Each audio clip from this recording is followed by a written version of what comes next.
Cookie. C. What's up? You know, I've said before, many times, that things change twice a year as far as recommended cameras. And they do. New models roll out, and when those roll out, everything changes. Kind of like there's a big party going on, and then like some fat girl enters the room, like the whole room goes, wow. It shifts. Everything shifts twice a year. This is undeniable. Nikon comes out with new stuff, and like older stuff like goes down in price. And it also depends on whether the new product is worth a crap or not. If it does, then other things that were kind of like around that product go way down. And also recommending that new product. Is it worth it? Sometimes it isn't. Like the Nikon D5 is a loser. That camera sucks. It's just no way. So recommended cameras for right now until about April, which should be the next announcement from Nikon and Fuji. Actually, Fuji's going to have an announcement in January, but we already know about the GFX. They're going to announce it for release. I don't think it's going to be that soon. It should not be any sooner than April or so. They're going to release the X100F, but that ought to be around April or March too. But they're going to announce the Fuji X100F. Same thing with Nikon. Should be a huge mention in April or so from Nikon.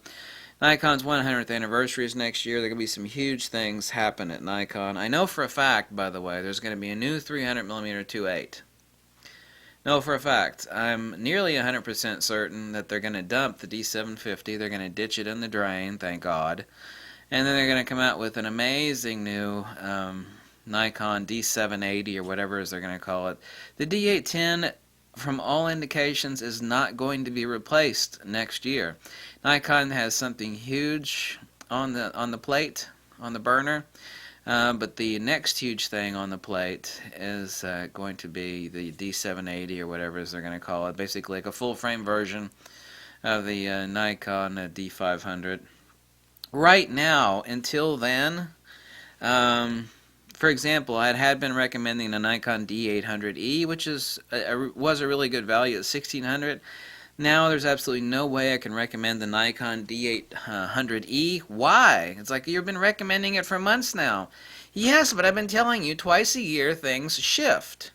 And right now the Nikon D810 used, same condition as used D800E, is selling for between the $1,600 to $1,700. It's the same price as D800. There's no way in hell I can make a recommendation on a used D800E when the used D810s are selling for the exact same bloody price. So the D800E is out the door. On the Fuji front, right now the X-T1 is top recommendation because they're going for about $600 used as new condition, basically. $600, that's a steal. It's going to be a long time before you see any sort of XT2 price. I mean, they can't even meet orders yet on the XT2, so forget about any deals on the XT2 anytime soon. At least not until later next year. They'll have some sort of maybe $200 off sale, something like that, but the XT2 price is not going to drop. The X100F is coming out. They're going to announce it here in a few days. So the X100T prices have dropped drastically right now. That's top recommendation. And unless you find an X100S really cheap, I can't recommend an X100 or an X100S unless the price is really insanely cheap. Right now, top recommended cameras from Nikon are D7200 refurbs and D7100 refurbs. Right now, D7200 refurbs are $750 average. For a long time, I said absolutely no bloody way on a new Nikon D7200, and that was valid. Now things have changed. These are not new Nikon D7200s, but refurb with factory warranty. So right now D7200s for $750 is the top value. A D7100 refurbs right now are going from between like $450 to $560. Also, still that's remained unchanged. Absolute top value from Nikon. The D610, absolutely no way in hell, unless you find some lunatic that's selling a D610 for $450 or something like that, which I've never seen. You don't even ask me about a D610. No way. Absolutely not. Slow autofocus? No way in hell. D750? I have had endless people tell me that their camera does not come up in the registry under Nikon for cameras to turn in for failed shutter assemblies, and so they didn't turn them in. But still, their shutter assemblies failed. I recently ran into a woman here locally. She has two that are completely failed from shutter assemblies. There have been 3 recalls of the D750. Unless you find a D750, even then I can't recommend it. It would have to be insanely, like, as if it were stolen cheap to even think of buying a D750. No way in hell. The D750, no way. I was so glad to get rid of my D750. So glad. Is there anything wrong with the images on the D750? No. Too many problems associated with it. Autofocus is slow. It's not good. It's good enough for landscape and portraiture. Of course it is. At the current price, the D750 is a horrible value. Also, the D750 is the first camera that I could ever recall saying, don't even think about buying a refurb D750 or a gray market D750. I'm all about gray markets and refurbs. You know, save a buck.